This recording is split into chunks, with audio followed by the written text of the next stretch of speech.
tu ne manques pas forcément de destinée. Tu manques peut-être d'ordre. Et tant que cette vérité ne te blesse pas assez pour te réveiller, tu continueras à appeler combat spirituel ce qui est parfois simplement du désordre toléré. Beaucoup veulent l'accomplissement, mais refusent la structure qui le porte. Beaucoup demandent à Dieu une porte ouverte, alors qu'ils n'ont même pas mis de l'ordre dans ce qu'ils ont déjà reçu. Tu ne peux pas demander une grande saison avec une âme dispersée, une pensée confuse, des habitudes instables et un cœur qui remet toujours à demain ce qu'il sait devoir faire aujourd'hui. La destinée n'est pas seulement une promesse à recevoir. C'est une responsabilité à porter. Et ce que tu appelles retard n'est pas toujours un refus du ciel. Parfois, c'est la conséquence d'une vie qui manque d'alignement. Dieu n'est pas l'auteur de la confusion. Il aime la clarté, la fidélité, la cohérence, la vigilance. L'Écriture dit dans le livre des Proverbes « Recommande à l'Éternel tes œuvres, et tes projets réussiront ». Mais remarque bien le mot employé. Tes œuvres. Pas seulement tes intentions. Pas seulement tes émotions. Tes œuvres. Ce que tu fais. Ce que tu construis. Ce que tu répètes quand personne ne te regarde. C'est peut-être le moment pour toi de t'arrêter, d'écouter jusqu'au bout et de laisser cette parole remettre de l'ordre là où tu t'es habitué au chaos. Et si ce message te parle déjà, abonne-toi naturellement à cette chaîne, parce qu'ici, on ne nourrit pas l'illusion, on réveille la destinée. Le vrai obstacle dans ta vie n'est pas toujours à l'extérieur de toi. Ce n'est pas toujours une attaque. Ce n'est pas toujours une opposition. Ce n'est pas toujours quelqu'un qui te bloque, une famille qui te comprend mal, un environnement qui te freine ou une saison défavorable. Il y a des moments où le blocage le plus profond se trouve dans une vie sans structure, dans une âme qui veut beaucoup mais qui ne se gouverne pas, dans une pensée qui rêve grand mais qui agit sans constance. Et tant que tu ne regardes pas cette vérité en face, tu risques de combattre au mauvais endroit. Tu peux prier avec sincérité et pourtant vivre sans ordre. Tu peux avoir une parole sur ta vie et continuer à perdre du temps dans des habitudes qui vident ta force. Tu peux confesser la foi et laisser ton quotidien être dirigé par l'improvisation, la fatigue, la distraction et le report. Beaucoup de gens veulent que Dieu change leurs résultats, mais refusent de changer leur manière de vivre. Ils veulent une percée sans responsabilité. Ils veulent l'élévation sans gestion de soi. Ils veulent l'impact sans discipline intérieure. Or, la destinée ne se construit pas sur les intentions profondes seulement. Elle se construit sur des choix répétés, sur des décisions tenues, sur une fidélité discrète qui finit par produire une stature. Regarde ta vie de près. Ce ne sont pas seulement les grandes décisions qui te forment. Ce sont aussi les petits relâchements que tu excuses chaque jour. C'est ce réveil ignoré. C'est ce temps de prière reporté. C'est cette tâche simple que tu sais devoir accomplir mais que tu repousses encore. C'est cette dispersion mentale que tu appelles liberté alors qu'elle détruit ta capacité de porter une vision. À force de vivre sans cadre, tu affaiblis ta propre réponse à l'appel de Dieu. La vérité, c'est que Dieu peut ouvrir une porte que ton caractère n'est pas encore prêt à garder. Voilà pourquoi l'ordre n'est pas un détail. C'est une protection. C'est une preuve de maturité. C'est un langage que le ciel honore parce qu'il révèle que tu es prêt non seulement à recevoir, mais aussi à préserver ce qui t'est confié. La discipline n'est pas une punition. C'est un entraînement. Elle n'existe pas pour t'éteindre, mais pour te rendre capable de porter ce que Dieu a placé en toi. Une vie sans discipline devient vite une vie gouvernée par l'humeur, par l'urgence, par les envies passagères, par les réactions du moment. Et une destinée ne peut pas reposer sur quelque chose d'aussi fragile. Ce que tu ne maîtrises pas finit toujours par te maîtriser. Beaucoup pensent que la destinée dépend d'un grand jour. En réalité, elle dépend souvent de petites obéissances répétées. La discipline est la monnaie silencieuse de ton futur. C'est elle qui transforme un appel en fruit visible. C'est elle qui apprend à ton âme à rester fidèle quand l'émotion baisse, quand l'enthousiasme s'éteint, quand personne n'applaudit. Sans elle, tu commences beaucoup, mais tu termines peu. Tu ressens beaucoup, mais tu bâtis peu. Tu espères beaucoup, mais tu avances peu. Regarde l'athlète qui se lève avant l'aube, le cultivateur qui retourne la terre avant la récolte, le serviteur fidèle qui prépare dans le secret ce que d'autres verront plus tard. Aucun d'eux ne vit par impulsion. Ils vivent par engagement. La discipline te fait comprendre que tu ne dois pas seulement vouloir le changement. Tu dois devenir le genre de personne capable de le soutenir. Ce n'est pas spectaculaire. C'est profond. Et c'est souvent là que Dieu commence à former les vies qu'il veut utiliser. Dieu ne travaille pas dans le désordre. Dès les premières lignes de la Genèse, tu vois qu'il ne crée pas au hasard. Il sépare, il distingue, il établit, il nomme, il met chaque chose à sa place. Avant la manifestation, il y a l'ordre. Avant la plénitude, il y a la séparation. Avant la fécondité, il y a la structure.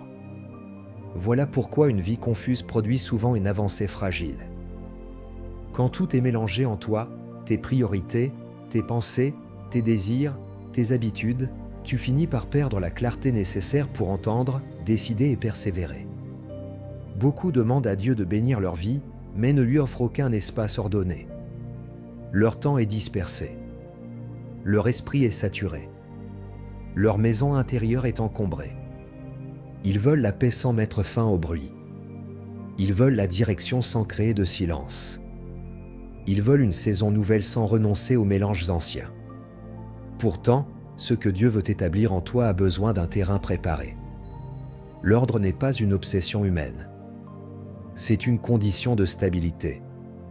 C'est une manière de dire au ciel que tu ne veux plus vivre en vrac. Alors regarde ta vie comme Dieu regarde la création. Qu'est-ce qui doit être séparé? Qu'est-ce qui doit être nommé? Qu'est-ce qui doit être remis à sa place? Qu'est-ce qui doit sortir de la confusion? Là où tu laisses l'ordre entrer, la lumière commence à parler plus clairement.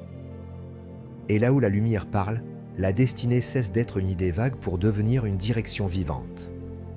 Tu ne peux pas parler d'autorité spirituelle si tu refuses la maîtrise de toi. Beaucoup veulent diriger, influencer, impacter, mais ne savent pas encore se gouverner eux-mêmes. Or, le premier territoire que Dieu te demande de conduire, ce n'est pas une foule, ce n'est pas une mission, ce n'est même pas un ministère visible. C'est toi, ton corps, ton temps, tes réactions, tes pensées, tes désirs. Car une vie sans gouvernement intérieur finit toujours par perdre de la force dans ce qu'elle prétend porter à l'extérieur. L'apôtre Paul dit dans un langage sans détour, dans le livre de 1 Corinthiens, au chapitre 9 et au verset 27, « Je traite durement mon corps et je le tiens assujetti ». Cette parole est forte parce qu'elle détruit l'idée d'une foi molle, passive, flottante. Paul montre ici que la vie spirituelle n'est pas une absence d'effort. C'est une soumission volontaire. C'est une décision ferme de ne pas laisser la chair, l'impulsion ou le relâchement prendre le dessus sur l'appel. La maîtrise de soi n'est pas une qualité secondaire. C'est un pilier du leadership. Quand tu sais te contenir, te lever, te taire, persévérer, renoncer, rester fidèle, tu développes une autorité qui ne vient pas du volume de ta voix, mais du poids de ta cohérence. Le monde respecte souvent le charisme. Dieu, lui, regarde le gouvernement intérieur. Et plus tu apprends à te conduire devant Dieu, plus tu deviens capable de porter avec justesse ce qu'il veut confier à ta vie. Tes émotions sont réelles, mais elles ne doivent pas devenir ton gouvernement. Le problème de beaucoup de vies bloquées n'est pas l'absence de vision. C'est l'habitude de vivre selon l'envie du moment. Je n'ai pas envie est devenu pour plusieurs une permission intérieure, une autorisation silencieuse de reporter l'obéissance, d'abandonner l'effort, de négocier avec ce qu'ils savent pourtant devoir faire. Mais une destinée ne se construit pas sur l'envie. Elle se construit sur la décision. Tu ne pries pas seulement quand tu en as envie. Tu pries parce que ton âme a besoin d'alignement. Tu ne lis pas la parole seulement quand tu te sens inspiré. Tu la lis parce que ta pensée a besoin d'être lavée, redressée, recadrée. Tu ne te lèves pas seulement les jours où tout semble facile. Tu te lèves parce qu'une vie sérieuse ne peut pas être dirigée par la paresse déguisée en fatigue permanente. Il y a des moments où tu dois dire à ton âme, tu n'as pas besoin d'aimer cette discipline pour lui obéir. Les excuses ont une voix douce, mais elles détruisent lentement. Elles te rassurent pendant qu'elles te volent. Elles te donnent l'impression d'être compris alors qu'elles te maintiennent au même endroit. La vérité, c'est que tu peux continuer à te justifier ou tu peux commencer à te transformer. Tu peux continuer à expliquer ton retard ou tu peux enfin casser l'accord secret que tu as fait avec l'inconstance. Le jour où ta décision devient plus forte que ton humeur, ton futur commence à respirer autrement. Ce que tu fais chaque jour est en train de construire la personne que tu deviendras. Voilà pourquoi les habitudes ne sont jamais neutres. Elles forment ton regard, elles sculptent ton caractère, elles orientent ton énergie, elles préparent silencieusement ton futur.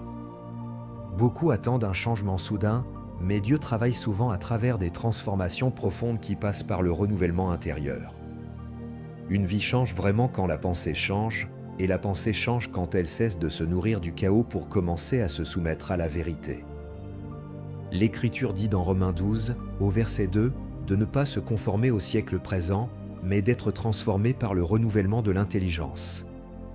Cela veut dire que ton avenir ne dépend pas seulement de ce que tu désires spirituellement, mais aussi de ce que tu acceptes de répéter mentalement et pratiquement. Si tu gardes les mêmes réflexes, les mêmes distractions, les mêmes compromis, les mêmes raisonnements de fuite, tu prolonges une ancienne version de toi-même. Mais lorsque tu changes ta manière de penser, tu modifies aussi ta manière de vivre, et alors ta vie commence à porter une autre odeur. Une habitude sainte n'est pas seulement une routine religieuse. C'est une coopération avec la transformation. Quand tu choisis régulièrement la prière, la concentration, la lecture, le silence, l'obéissance, tu n'es pas en train d'ajouter des gestes pieux à ta journée. Tu es en train de rebâtir ton monde intérieur. Et plus ton intelligence est renouvelée, plus ton futur cesse d'être bloqué par ton ancienne manière d'exister. La discipline transforme de l'intérieur, souvent loin des regards, souvent dans un travail que personne n'applaudit au début. Elle ressemble à une graine enfouie dans la terre.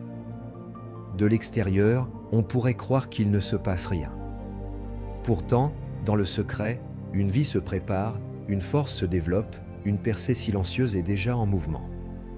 Si tu méprises les saisons cachées, tu mépriseras aussi la sagesse de Dieu, car il aime former en profondeur avant d'exposer en public. Elle ressemble aussi au cocon. Il y a des périodes où ton existence semble étroite, inconfortable, exigeante. Tu voudrais aller plus vite, sortir plus tôt, respirer autrement. Mais ce que tu appelles parfois restriction est peut-être la chambre de ta métamorphose. Le papillon ne devient pas libre en évitant le processus. Il devient capable de voler parce qu'il l'accepte. Toi aussi, tu ne seras pas transformé par tes désirs seuls, mais par ta fidélité dans le processus qui te façonne. La discipline agit encore comme le sculpteur devant le marbre. À chaque coup, quelque chose tombe. Une lourdeur, une dispersion, une habitude inutile, une ancienne version de toi qui ne peut pas entrer dans ce que Dieu prépare. Le marbre ne comprend pas toujours l'intention de la main qui le frappe, mais le sculpteur voit déjà la forme à venir. Dieu voit plus loin que ton inconfort. Il voit ce que ton obéissance patiente est en train de révéler. Et si tu restes soumis à cette œuvre, ce qui semblait brut commencera à apporter une beauté, une précision et une force que seul le travail profond pouvait produire. La transformation ne devient réelle que lorsqu'elle descend dans le concret. Il ne suffit pas de ressentir cette parole. Tu dois maintenant lui donner une forme dans ta journée. Demain ne doit pas te retrouver identique à aujourd'hui. Commence simplement, mais commence sérieusement. Lève-toi avec intention. Avant que le bruit du monde n'entre dans ton esprit, place ton cœur devant Dieu. Quelques instants de prière sincère valent mieux qu'une journée entière dirigée par la confusion. Ouvre la parole, non comme un rituel vide, mais comme quelqu'un qui veut remettre son intelligence sous l'autorité de la vérité. Puis regarde ta journée et décide de ne plus la subir. Planifie. Donne un ordre à ce qui compte. Coupe ce qui te disperse. Ferme ceux qui volent ta force. Éloigne-toi de ce qui nourrit le retard. Pendant les premiers jours, n'essaie pas d'impressionner. Cherche l'alignement. Que ce début soit une rupture intérieure. Un jour pour te réveiller autrement. Un autre pour protéger ton temps. Puis un autre encore pour purifier tes priorités. Ensuite, laisse chaque journée ajouter une pierre à l'édifice. Là où tu étais flou, deviens précis. Là où tu étais lent à obéir, deviens prompt. Là où tu étais envahi par les distractions, redeviens sobre. Ce mouvement doit continuer jusqu'à ce qu'une nouvelle stabilité apparaisse en toi. Et quand viendra la fin de cette courte traversée, tu ne devras pas seulement dire que tu as essayé. Tu devras pouvoir voir qu'un nouvel homme intérieur commence à se lever. Pas par agitation, mais par fidélité. Pas par émotion passagère, mais par ordre retrouvé. C'est ainsi que les saisons changent. Quand une décision s'incarne enfin dans des gestes répétés devant Dieu. Tu n'as plus besoin d'un discours de plus. Tu as besoin d'une décision. Pas demain. Pas quand tu te sentiras prêt. Pas après une autre chute, pas après une autre déception, pas après une autre saison perdue dans l'attente d'un changement que tu refuses encore d'incarner. Aujourd'hui est suffisant pour commencer. Aujourd'hui est assez fort pour marquer une rupture. Aujourd'hui peut devenir le lieu où tu arrêtes de traiter légèrement ce qui touche à ta destinée. Il y a un moment où l'on doit cesser d'admirer la vérité de loin et accepter qu'elle exige quelque chose de nous. Cette parole t'a suivi jusque-là pour une raison. Elle vient te confronter avec amour, mais aussi avec fermeté. Tu ne peux pas continuer à appeler potentiel une vie que tu refuses de discipliner. Tu ne peux pas dire que tu attends Dieu alors que Dieu attend depuis longtemps ton alignement, ta constance, ton oui concret. La grâce ne t'exempte pas de la responsabilité. Elle te donne la force de l'assumer. Alors décide maintenant que le désordre ne sera plus ton environnement habituel. Décide que ton temps aura une direction. Décide que ta prière ne sera plus une option instable. Décide que ton esprit ne restera plus ouvert à tout ce qui l'affaiblit. Décide que ton appel mérite une vie qui lui ressemble. C'est dans ce genre de moment que le futur change de trajectoire. Non quand tout devient facile, mais quand quelqu'un se lève intérieurement et dit avec vérité, cela s'arrête ici, et une autre manière de vivre commence aujourd'hui devant Dieu.